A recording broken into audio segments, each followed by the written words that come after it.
Hello, I'm Darlene, and this video is about standardized testing, a subject that can be a bit scary to children and their parents. I want to help you understand what the home education law requires of you in Pennsylvania so you can move forward with confidence. If your child is in grade 3, 5, or 8, the Pennsylvania home education law requires that you include in their portfolio the results or scores from a standardized test that your child has taken during the school year, specifically the mathematics, reading, and language arts sections. Any other sections are optional. Your child can take this test at any time during the school year. Their answers will be compared to other students who are at a similar point in the same grade. I'd say the majority of homeschooled students take their tests between March and June, but I've seen discounts for ordering tests in the fall, so if you're hoping to cut costs, watch for those discounts. Just plan ahead so that you can have your test scores back before your evaluation. In Pennsylvania, there is no minimum score your child has to earn in order to continue homeschooling. Only you and your evaluator will see your child's portfolio and test scores. No one at the school district will see them, and the home education law doesn't even require your evaluator to comment on your child's test scores. So let your evaluator know ahead of time whether or not you want them to share their thoughts and observations during your evaluation. Currently, there are 11 tests approved for homeschoolers to use in Pennsylvania. Most of the families I work with use the California Achievement Test, or CAT, partly because it's shorter and less expensive than other tests, and also because it can be taken timed or untimed, and it can be taken online or in a paper booklet. You can read more about the CAT at the link for Kathy Duffy's website listed on the resource sheet for this video. Many homeschoolers purchase their CAT from Christian Liberty or Academic Excellence.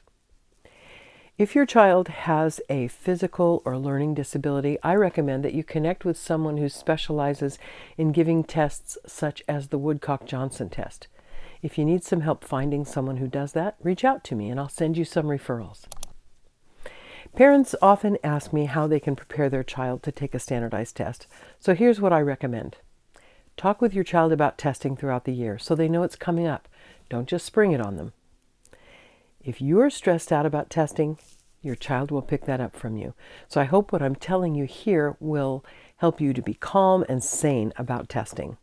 You want them to take it seriously, of course, but there's really no reason for you or them to be nervous and stressed about this. Tell them it's like being nervous about having their height measured. The best preparation for taking a standardized test is to learn math and reading skills at a steady pace over the year. It might help your child to know that standardized tests are given in sections with breaks in between. There are 2 math sections, other sections for spelling, reading comprehension, punctuation, listening skills, science. And it might also help your child to know that on every section of the test, they can expect to see questions that are easy, questions that are similar to what they've been learning about recently, and some that they may have no idea how to answer. Those difficult questions are there because the only way to know if a child is advanced in a certain subject area is to ask questions that are above grade level. Be sure that your child knows they are not expected to know every answer to every question on the test. They're not expected to answer every question on the test. They can make an educated guess by eliminating obviously wrong answer choices, but it's perfectly acceptable to leave some questions unanswered. If you're going to use a timed test, you could also have your child complete an assignment or part of an assignment with a timer every once in a while. Try to make it fun. Online practice tests are available from Christian Liberty and Academic Excellence for $5. So it might be a good idea to have your child take a practice test early in the year. They can see what it's like. The practice test is much shorter than the actual test, and the questions are different, but the format is the same, so it might be helpful for you and your child. Good food and plenty of sleep are essential before testing. If your child doesn't feel well, postpone testing. If your child tests for a few hours on any given day, don't plan more schoolwork for that day. Let them relax and play. Now, some homeschool families have their children tested with a group of homeschoolers or at a public or private school. And depending on what's offered in your area, you may have a lot of options. If you decide to use a group testing option, be sure that you let the group or the school know very early in the year, maybe in the fall, so they have time to order a test for your child. As you're considering group options like this, be sure to think about what attitudes about homeschooling your child might encounter in a particular situation. Find out if you'll be allowed to remain within sight of your child, at least for the first part of the test. These factors are especially important if this is your child's first testing experience. Also, think about the schedule. If a school or a group plans to test all day, ask yourself if your child is up to that. If a school or group plans to test an hour a day for a week, think about what 10 trips to and from the testing location will mean for the rest of your family. If your child will be testing in a group setting, dress them in layers. They can take some layers off if they get too warm, and send some snacks if that's allowed. Allow for plenty of travel time because your child is going to be much more relaxed and ready to go into testing if you arrive 20 minutes early than if you dash in the door 2 seconds late. And when you get there, make sure your child knows where the restrooms are located. Teach them how to roll their neck and their shoulders to ease any tension they're feeling, and show them how taking deep, slow breaths can help them concentrate. Whatever you do, don't worry that your child will fail the test. It's not possible to fail a standardized test, and it's also not possible to pass a standardized test. Never let your child fret over that, and never let them hear you fret over it, because a standardized test really is a little bit like measuring your child's height. When a baby's born, they're measured. Some babies are longer than average, some are shorter than average, but nobody fails at being measured.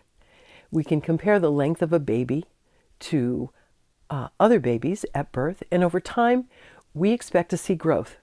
Standardized tests are just like that.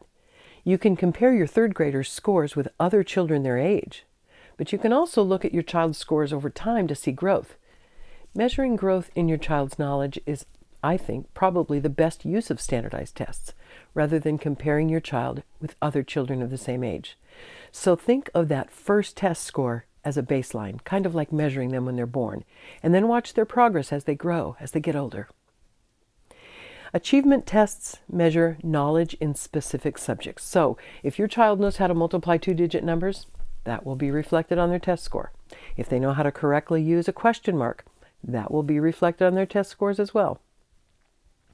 When you receive your child's test results, one of the scores you'll see is a percentile score. And that's not the percentage of questions your child answered correctly. If your son scores at the 65th percentile, that means he scored better than 65% of the students in a comparison group of students his age and grade level. So the 50th percentile is average. Another score you'll see is the grade level.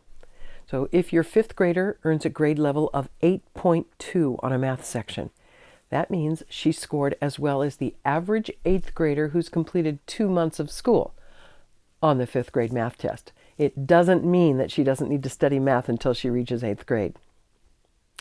I've been testing homeschool students since 1992, and I have very rarely seen a homeschool parent be surprised at their students' scores.